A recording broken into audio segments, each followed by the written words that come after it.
प्यारे विद्यार्थियों, आप देख रहे हैं सीवी कोड और इससे पहले मैंने आपको सीए कोड करा दिया है, तो ये कोड देख लेना। बाकी सारे कोड्स अपलोड हो रहे हैं बाई लाइन, इनको सभी को देख लेना ताकि आपके अच्छे स्कोर हो सके। चलिए पहले क्वेश्चन से स्टार्ट करते हैं। और आपने अगर सीए कोड नहीं देखा है तो आप उसको जरूर देखें, उसमें मैंने बड़े प्रश्नों के उत्तर सभी बता रखे हैं। यहाँ पे पहला जो क्वेश्चन है पूछा गया, फ्रांस की क्रांति में मुख्य भूमिका किस वर्ग की थी? तो फ्रांस की क्रांति में मुख्य भूमिका जो थी वो आपके मध्यम वर्ग की थी, तो यहाँ पे ग ऑप्शन इसका करेक्ट हो जाएगा। जलियांवाला बाग में गोली चलाने की आज्ञा किसने दी थी? तो सभी को अच्छी तरह से याद है, उसमें आज्ञा दी थी जनरल डायर ने। इसके बाद आपका नेक्स्ट क्वेश्चन है, आर्थिक मंदी का सर्वाधिक दुष्प्रभाव किस औद्योगिक देश पर पड़ा था? तो सबसे ज्यादा जो औद्योगिक देश पे प्रभाव पड़ा था वो था अमेरिका, सबसे ज्यादा चपेट में यही आया था, पूरी तरह से नष्ट तस्त हो गया था। और चौथा जो प्रश्न है इसमें पूछा गया है, नगर निगम के प्रमुख को क्या कहते हैं? तो नगर निगम के प्रमुख को जो है मेयर कहा जाता है, तो यहाँ पे आपका ख ऑप्शन करेक्ट हो जाएगा। अगला जो प्रश्न है उसकी बात करें तो यहाँ पूछा गया है, समरूप समाज का अस्तित्व किस देश में है? तो यहाँ पर ऑप्शंस में आपको जो है दो दो देश दिए हैं, तो आपको कंफ्यूज नहीं होना है और याद रखना है समरूप समाज का जो अस्तित्व है वो जर्मनी और स्वीडन में है। ख ऑप्शन आपका करेक्ट हो जाएगा। नेपाल में हुए जनसंघर्ष को क्या कहा गया था? तो नेपाल में जो संघर्ष हुआ था उसको कहा गया था लोकतंत्र के लिए दूसरा आंदोलन, तो यहां पर जो है ख ऑप्शन इसका फिर से करेक्ट होता है। अगला जो प्रश्न है उसकी बात करते हैं। इसमें आपसे पूछा गया है, आर्थिक महामंदी प्रारंभ किस वर्ष हुआ था? तो अगर सेट ए आपने देख लिया है, यानी कि सीए देख लिया, जिस बच्चे ने सीए देख लिया है उसको पता चल जाएगा कि आर्थिक महामंदी का मैंने क्या आंसर बताया था। तो आंसर हो जाएगा आपका, ये जब शुरू हुआ था तो 1929 का वर्ष था। ठीक है, इसके बाद आइए नेक्स्ट क्वेश्चन पे। कांग्रेस के किस अधिवेशन में पूर्ण स्वराज की मांग की गई थी? तो कांग्रेस का वो कौन सा अधिवेशन था? वो था लाहौर अधिवेशन। ठीक है, तो यहाँ पे घ ऑप्शन जो है आपका करेक्ट होता है। अगले प्रश्न की बात करते हैं, यंग इटली सोसाइटी का संस्थापक कौन था? यंग इटली का संस्थापक जो है वो कौन था? तो आंसर हो जाएगा मैजिनी। इसके बाद जो नेक्स्ट क्वेश्चन है इसमें पूछा गया है, ऑस्ट्रेलिया के धावक पीटर नॉर्मन ने किस तरह अमेरिकी खिलाड़ियों के प्रति अपना समर्थन जताया था? तो उसने क्या करा था? तो हमारा आंसर क्या हो जाएगा, उसने जो है मानव अधिकार का बिल्ला जो है लगा करके इसको जो है समर्थन को दर्शाया था। उसके बाद जो आपका नेक्स्ट क्वेश्चन है इसमें 11वां नंबर देखिए, निम्नलिखित में से कपास की खेती के लिए कौन सी उत्तम मिट्टी है? तो कपास की फसल के लिए उत्तम मिट्टी जो मानी जाती है वो काली मिट्टी है। सेट ए सीए में मैंने आपको बताया है कपास के लिए कौन सी आपकी मिट्टी है। ठीक है, ये मैं बताया है कौन कौन सी मिट्टी कहाँ कहाँ उपयोग होती है, ये भी मैंने उसमें बताया। झरिया प्रसिद्ध है, और ये भी सेट ए में जो यानी कि सीए जो करवाया था उसमें भी बताया था मैंने, मानचित्र वर्क में झरिया किस लिए प्रसिद्ध है? तो आप आसानी से आंसर दे दोगे कि झरिया जो है ये कोयले के लिए प्रसिद्ध है। और कहाँ है ये आपको पता होना चाहिए, मानचित्र उत्तर मैंने दिए हैं। 13वां जो प्रश्न है उसकी बात करते हैं। 13वें प्रश्न में पूछा गया है, जलोढ़ मिट्टी में किसकी अधिक मात्रा पाई जाती है? तो जलोढ़ मृदा में जो है सबसे अधिक मात्रा पाया जाने वाला जो यहाँ पे खनिज होता है वो कौन सा है? तो यहाँ पे सारे के सारे पोटास, चूना और फोस्फोरस, ये सभी की सभी जो है उसमें पाए जाते हैं। अच्छा, जीडीपी क्या है? तो जीडीपी आपको सभी को पता होगा, ग्रोस डोमेस्टिक प्रोडक्ट, जिसको हम सकल घरेलू उत्पाद के नाम से भी जानते हैं। तो यहाँ पर जो है आपका ग ऑप्शन करेक्ट हो जाएगा। विश्व व्यापार संगठन का मुख्यालय कहाँ है? विश्व व्यापार यानी डब्ल्यूटीओ का पूछ रहा है, मुख्यालय कहाँ है? डब्ल्यूटीओ का। और जो आपने सीए देखा था उसमें मैंने इसका क्वेश्चन कराया था, वर्णनात्मक प्रश्न में इसका उत्तर भी दिया था मैंने, तो उसका आंसर क्या हो जाएगा और इसकी स्थापना कब हुई थी ये भी मैंने आपको सीए में बताया। तो ये क्वेश्चंस आपसे किसी भी तरह से घुमा के पूछा जाएगा, तो हर प्रश्न को देख लेना जो जो चीजें आपको कराई गई हैं। तो 15 क्वेश्चन का आंसर क्या हो जाएगा? विश्व व्यापार संगठन का मुख्यालय जो है जनेवा में है, तो यहाँ पे जो है ग ऑप्शन आपका करेक्ट होता है। इसके बाद आते हैं 16वें प्रश्न पर, जिसमें आपसे पूछा गया है, हॉलमार्क किस वस्तु का प्रमाणक चिन्ह है? तो हॉलमार्क जो है ये आपके सोने पे लगाया जाता है, आपको अच्छी तरह से पता है। तो यहाँ पे 16वें क्वेश्चन का आंसर जो है ख हो जाएगा। इसके बाद निम्न लिखित में से एक कौन सा व्यक्तिगत संसाधन नहीं है? व्यक्तिगत मतलब जिस पर केवल एक का अधिकार हो उसको हम बोलते हैं व्यक्तिगत। ठीक है, तो देखो बागान पे किसी एक का अधिकार हो सकता है, ठीक है, तो ये आंसर तो हमारा सही नहीं है। ठीक है, हमको नहीं बताना है, नहीं में हम आंसर सही कर देंगे। भूमि भी किसी की भी हो सकती है, ये भी व्यक्तिगत होता है। और खनिज संसाधन भी किसी एक स्वामी का हो सकता है या सरकार का भी हो सकता है। चारागाह जो होते हैं उसमें आप चराओ या फिर कोई और चराए, वो जो है आपका क्या नहीं है, व्यक्तिगत नहीं है। तो यहाँ पे ख ऑप्शन आपका करेक्ट होता है। इसके बाद आते हैं नेक्स्ट क्वेश्चन पे, जिसमें पूछा गया है, निम्नलिखित में से कौन सा गैर परंपरागत ऊर्जा स्रोत है? गैर परंपरागत ऊर्जा स्रोत कौन सा है? तो क्या आंसर हो जाएगा हमारा? गैर परंपरागत ऊर्जा स्रोत जो है वो है आपका सौर ऊर्जा। सौर ऊर्जा अब हम इस्तेमाल करने लग गए हैं। पहले से जो परंपरागत रूप से हम कोयले का भी इस्तेमाल करते थे, पेट्रोलियम का भी इस्तेमाल करते थे, प्राकृतिक गैसों का भी इस्तेमाल करते रहे हैं। इसके बाद आ जाइए नेक्स्ट क्वेश्चन पे। इसमें पूछा गया है 19वें प्रश्न में, कौन सी भारत की महत्वपूर्ण रोपण फसल नहीं है? फिर से नहीं पूछा गया है, ध्यान रखना है। तो रोपण फसल जो भारत की नहीं है वो है आपका अंगूर की फसल। अंगूर की फसल जो है भूमध्य सागरीय फसल है, ये ध्यान रखना है। तो यहाँ पे का ऑप्शन जो आपका करेक्ट होता है, और भूमध्य सागरीय का रोपण फसल है ये। अच्छा, एग मार्क किन वस्तुओं के लिए प्रमाणित चिन्ह है?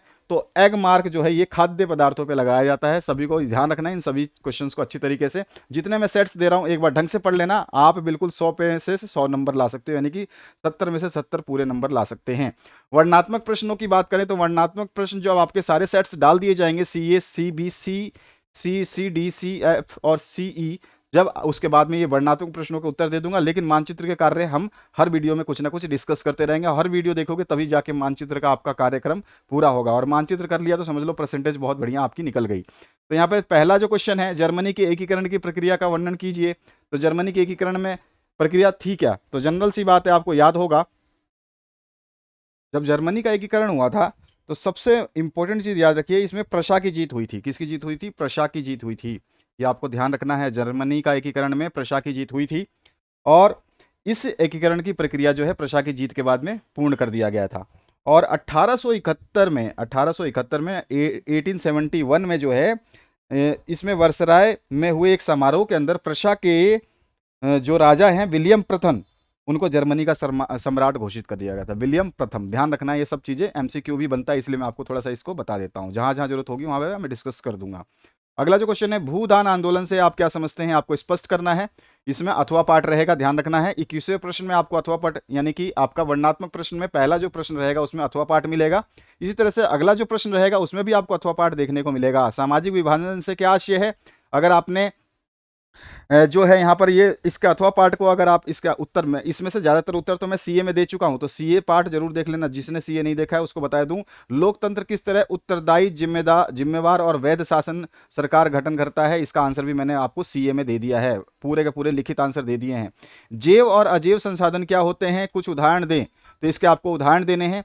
और यहाँ पे अथवा में जो क्वेश्चन है, फिर से मैं बता रहा हूं, अथवा में आपको मिलता रहेगा, अभ्रक की उपयोगिता बताइए और भारत में इसके 2 उत्पादक राज्य बताइए। तो बहुत आसान पेपर रहेगा क्योंकि सभी में आपको अथवा मिलने वाले हैं। एक संगठित क्षेत्रक क्या होता है, इसके कोई 3 लाभ लिखने हैं आपको। मैंने असंगठित क्षेत्रक का आंसर जो है सी में दिया है, ठीक है, और आप अब संगठित क्षेत्रक का यहाँ पे आंसर जो है आने वाले समय में प्राप्त कर लेंगे। जैसे ही मैं आपके सारे सेट्स दे देता हूं, मैं आपके सारे सेट्स जो है सी ए, सी बी, ठीक है, सी सी, सी डी, और इसी तरह से सी डी के बाद में सी ई और सी एफ, कोशिश करूंगा कि ये सारे सेट्स फटाफट आपके लिए तुरंत अवेलेबल करा दूं, जिसमें से आप ये सेट देख चुके होंगे और ये सेट आप देख रहे हैं। अगला जो प्रश्न है उसकी बात करते हैं, जिसमें आपसे क्या पूछा गया है। इसके अथवा पार्ट में जो आपका ऑप्शन दिया गया है, विश्व व्यापार संगठन से क्या आशय है, इसको आपको समझाना है। 4 अंकों में ये प्रश्न है। वर्णात्मक जो 2 नंबर आएगा, 2 नंबर, इसमें आपको 150 शब्दों में उत्तर देने हैं, और ये 6-6 अंक के प्रश्न रहेंगे, ये चीज ध्यान रखना है। और जो है यहाँ पे पहला जो प्रश्न है, ब्रिटेन वुड्स संस्थान की विश्व अर्थव्यवस्था के पूर्ण निर्माण में भूमिका स्पष्ट करनी है। ब्रिटेन वुड्स संस्थान की विश्व अर्थव्यवस्था के पूर्ण निर्माण में भूमिका स्पष्ट करनी है। अगर आपको ये प्रश्न नहीं आता तो इसके अथवा पाठ को कर देना। 19वीं शताब्दी के उत्तरार्ध में अंग्रेज सरकार ने भारतीय प्रेस पर कौन से प्रतिबंध जो है लगाए थे, ये आपको बताना है। अगला जो प्रश्न है, और मेरे सारे वीडियोस देख लेना, आने वाले जो वीडियोस हैं उसमें एमसीक्यू वाले वीडियोस भी मैं स्पेशल दे दूंगा, क्योंकि आपके जितने सेट बनेंगे उन सेट में कुछ एमसीक्यू जो है घुमाए जाएंगे, और वो प्रश्न मैं आपको दे दूंगा जो प्रश्न बिल्कुल 100% आएंगे, 100 का 200% आने वाले हैं। और 26वां जो प्रश्न है, बेल्जियम में सामाजिक विविधता से जनित समस्याओं का समाधान कैसे किया जा सकता है, और इसी में अथवा पार्ट भी है। अगर आप अथवा पार्ट का भी आंसर देना चाहें तो बेल्जियम वाला ना करें तो अथवा वाला पार्ट दे सकते हैं। दबाव समूहों के प्रमुख कार्यों का वर्णन आपको कर देना है। दबाव समूह के प्रमुख कार्य क्या क्या होते हैं, आपको वर्णन कर देना है। इसके बाद 27वां जो प्रश्न है, इसमें भी आपको अथवा देखने को मिलेगा, घबराओ नहीं, हर प्रश्न में आपको अथवा मिलेगा, ठीक है, हर प्रश्न में आपको अथवा मिलेगा, लेकिन जो है मानचित्र कार्य में आपको अथवा का ऑप्शन नहीं मिलेगा। तो यहां पर देखिए 27 में, गेहूं की कृषि हेतु आवश्यक भौगोलिक दशाओं, ठीक है, उत्पादक क्षेत्रों एवं उत्पादन की विवेचना करनी है, ठीक है। इसके अलावा जो है संचार का अर्थ, प्रकार और महत्व क्या है, यह बताना है आपको। और जो है मैंने आपको सीए सेट में बताया था कि संचार जो है, संचार अर्थव्यवस्था में किस तरह से लाभकारी होता है, ये क्वेश्चन बना था और उसको हमने सॉल्व किया था। पाइपलाइन से आप क्या समझते हैं और इसके महत्व की विवेचना आपको कर देनी है। 29वां जो अंतिम प्रश्न रहेगा, इससे पहले जब इस प्रश्न को मैं दिखाऊं तो इनके आंसर्स तो आपको मैंने उस सेट में दिया है। यहां पर देख लीजिए, यहां पर जो आपका तापीय शक्ति संयंत्र मैप वर्क आता है किस राज्य में है, ये सारी चीजें बताऊंगा। और साथ ही साथ इसमें आपको नाभिकीय शक्ति संयंत्र जो है पूछा जाता है। नरोरा परमाणु केंद्र कहाँ है, ठीक है, रावत भाटा परमाणु केंद्र कहाँ है, और काकर्रा पारा परमाणु केंद्र कहाँ है, तारापुर परमाणु केंद्र कहाँ है। तो ये सारे के उत्तर भी दूंगा मैं आपको, सब कुछ समझा रहा हूं, पहले आप समझ लो इस चीज को। तो यहां पर जो आपका मानचित्र संबंधी प्रश्न है, इसमें जो है आपका पहला प्रश्न कांग्रेस का कराची अधिवेशन, मैंने सीए सेट में इसका आंसर दिया है आपको। कांग्रेस का अमृतसर अधिवेशन, ये भी आपका पंजाब वाला जो है सीए सेट में दिया है मैंने। इसके बाद में जो है, और क्योंकि उसमें मैंने मानचित्र अलग से बना करके ये सारे अधिवेशन बताए हैं, लाहौर का अधिवेशन, ठीक है, और त्रिपुरी अधिवेशन और कांग्रेस का बनारस अधिवेशन, ठीक है। तो ये सारे के सारे आप देखोगे तो सीए सेट में इसका आंसर मिल जाएंगे। अगर कोई आंसर नहीं मिलता तो घबराने की जरूरत नहीं है, जितने सेट आ रहे हैं हर सेट में कुछ ना कुछ मानचित्र को मैं आपको दे दूंगा जिसमें सारे उत्तर रहेंगे मानचित्र के। चिंता करने की आवश्यकता नहीं है, टेंशन लेने की जरूरत नहीं है, ठीक है। और यहाँ पे ख पार्ट में जो आपका दोनों ही प्रश्न करने होंगे, ध्यान रखना। ये आपका जो है यहाँ पर 29वां जो प्रश्न है, इसमें क पार्ट भी करना है और इसमें आपको जो ख पार्ट भी करना है, ये ध्यान रखना है, ठीक है। अब यहाँ पे देखिए 5-5-10 अंकों का तो मानचित्र ही हो गया आप सीधा सीधा। अब यहाँ पर जो है ख पार्ट, क्योंकि मानचित्र संबंधी जो प्रश्न करोगे उसको थोड़ा सा ढंग से पढ़ना है और सारी चीजें मैं आपको बता रहा हूं। भारत का कोई एक पतन यानी कि बंदरगाह जो पश्चिमी घाट पर स्थित हो, उसको इस चिन्ह द्वारा दर्शाना है। भारत का सॉफ्टवेयर टेक्नोलॉजी का कोई एक केंद्र जिसको इस तरह दर्शाना है। तो मैं आपको बता रहा हूं, ये सारे के सारे टेक्नोलॉजी पार्क का भी मैं आपको मैप दूंगा। सारे बंदरगाह जहां पर होते हैं वो सारे के बंदरगाहों को डाल करके मैं मैप दे दूंगा, ठीक है। रेल मार्ग जो है आपको एक दर्शाना है, जो प्रयागराज इलाहाबाद मुंबई, मतलब इलाहाबाद से मुंबई जो रेल मार्ग है उसको इस चिन्ह से दर्शाना है, ठीक है। इस स्टेशन, किसी एक स्टेशन का नाम लिख दो, किसी का भी आप लिख दो, इलाहाबाद के आगे जो भी आप स्टेशन लिखना चाहें लिख सकते हैं।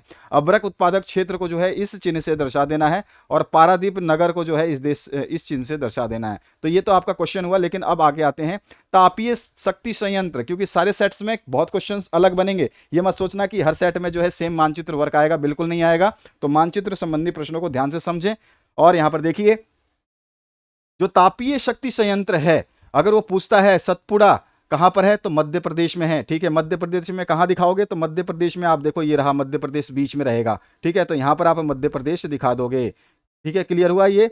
अच्छा, ये मध्य प्रदेश दिखा दोगे। इसके बाद जो है और चीज क्या दिखा सकते हैं आप, यहां पर जो है मैं इसको दूसरे कलर से हाईलाइट कर देता हूं ताकि आपको इस थोड़ा ज्यादा समझ में आ पाए। देखिए, सतपुड़ा को जो है आपको मध्य प्रदेश में दिखाना है और मध्य प्रदेश जो है आपका ये सेंटर में पड़ता है, ठीक है। ये हो गया मध्य प्रदेश। आपका मैप मिलेगा तो आपको ध्यान रखना है इन सब चीज़ों को बढ़िया तरीके से, ठीक है। यहाँ पे पूरा का पूरा आपके स्क्रीन पे है सारा उत्तर, लेकिन दूसरा मैप भी देखना है आपको। मैप दूसरा भी दिखाऊंगा जिसमें नाभिकीय शक्ति संयंत्र कहाँ कहाँ स्थापित है वो भी मैं आपको बताने वाला हूँ। ऊपर के पार्ट में कोई भी आपका तापीकीय संयंत्र नहीं है, ध्यान रखना है। दिल्ली तक आपको टेंशन नहीं लेनी है, इसके नीचे नीचे सारे आएंगे। तो यहाँ पर आ जाइए। यहाँ पर जो है आपका सतपुड़ा मध्य प्रदेश में, भुसावल पूछता है कभी तो महाराष्ट्र में आ जाएगा ये, ठीक है। उरण का ज्यादातर नहीं पूछता है लेकिन महाराष्ट्र में है ये। और यहाँ पे रामागुंडम बहुत इंपॉर्टेंट है, रामागुंडम पूछता है, सतपुड़ा पूछता है, ठीक है। भुसावल कभी कभार एक आध बार पूछ चुका है, विजयवाड़ा पूछ लेता है, तूतीकोरिन तो बहुत बार पूछा गया है, नाम रूप जो है इसको भी कई बार पूछा गया है, लोकटक को कम पूछा गया है लेकिन आपको जब मैं दे ही रहा हूं तो पढ़ लेना। और इसमें और है चंद्रपुरा को और कोरवा को, ठीक है। और दिल्ली तो छोड़ ही दो, आप टेंशन लो ही मत। तो दिल्ली को आप जो है यहाँ पे दिखा दोगे, ये रहा दिल्ली आपका, ठीक है। और यहाँ पे हरदुआ जो है, आपको हरदुआ अगर दिखाना है, ये रहा हरदुआ गंज। तो हरदुआ गंज जो है जस्ट दिल्ली से नीचे उत्तर प्रदेश में है, ध्यान रखना है। यहाँ पे लिखा भी है हरदुआ गंज उत्तर प्रदेश, ठीक है। इसके अलावा जो है आपका नेक्स्ट जो बन सकता है वो कौन सा होगा, आंसर यहाँ पे मैं बता देता हूँ, क्लियर कर ले देता हूँ। तो भुसावल आपका जो है महाराष्ट्र में हो जाएगा, तो महाराष्ट्र में भुसावल दिखा दोगे। और उरण भी महाराष्ट्र में ही है, दोनों महाराष्ट्र में ही है। महाराष्ट्र का नक्शा आप देख रहे हैं ये है।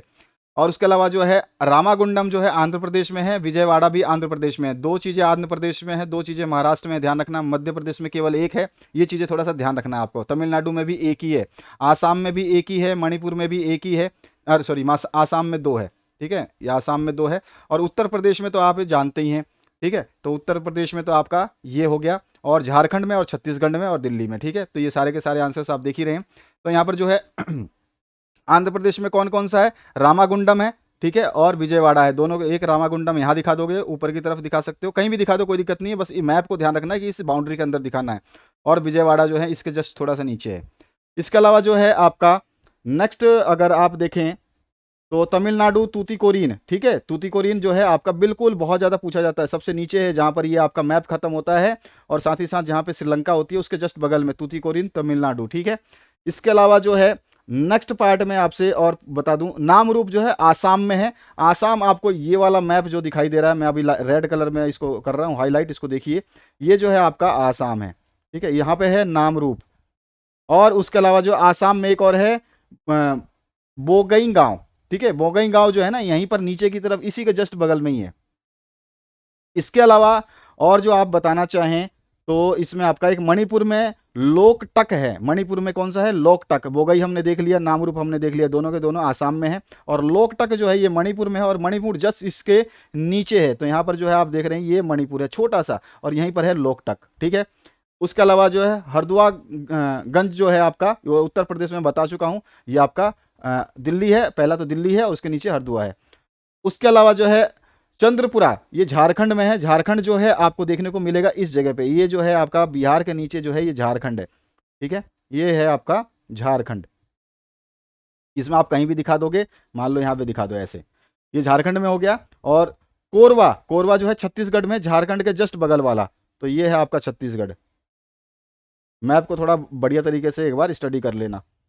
इसमें आप जो है यहाँ पे दिखा दोगे कोरबा, और दिल्ली तो मैंने आपको स्टार्टिंग में बता दिया था। तो ये तो हो गए आपके सारे के सारे तापीय शक्ति संयंत्र, जहां पे तापीय शक्ति संयंत्र जो पूरे भारत में हमने दिखा दिए। अब जो है नाभिकीय शक्ति संयंत्र पूछता है कि नाभिकीय जो है आपका परमाणु केंद्र कहाँ कहाँ है, तो आपका नरोरा जो है उत्तर प्रदेश में है, रावत भाटा राजस्थान में है, और काकरापारा जो है गुजरात में है, तारापुर जो है महाराष्ट्र में है, कैगा जो है कर्नाटक में है, और कल्पकम जो है तमिलनाडु में। ये सारे के सारे में नरोरा सबसे ज्यादा पूछा जाता है, रावत भाटा कभी कभी पूछते हैं लेकिन इंपॉर्टेंट है।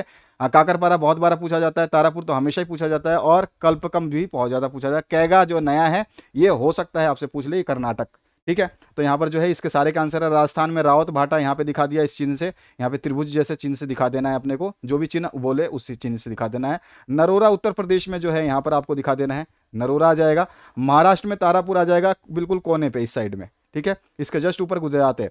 और जो है यहाँ पे छोटा सा जो आप देख रहे हो ना ये चिन्नी चोर, यहाँ पर जो है गुजरात है, ये सॉरी यहाँ पे गोवा है, ये गोवा है।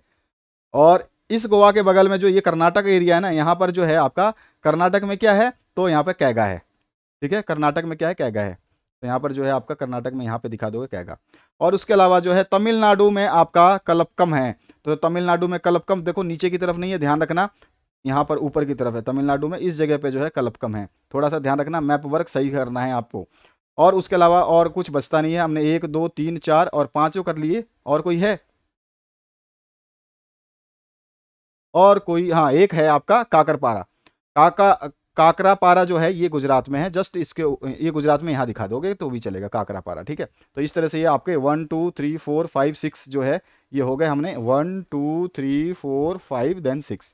अगले वीडियो में जो है हम और डिस्कस करेंगे। प्लेलिस्ट आपके सामने आ रही है, इस प्लेलिस्ट को खोल दोगे तो इसमें जो है आपको सारे के सारे वीडियोस मिल जाएंगे। Thank you very much, have a good day.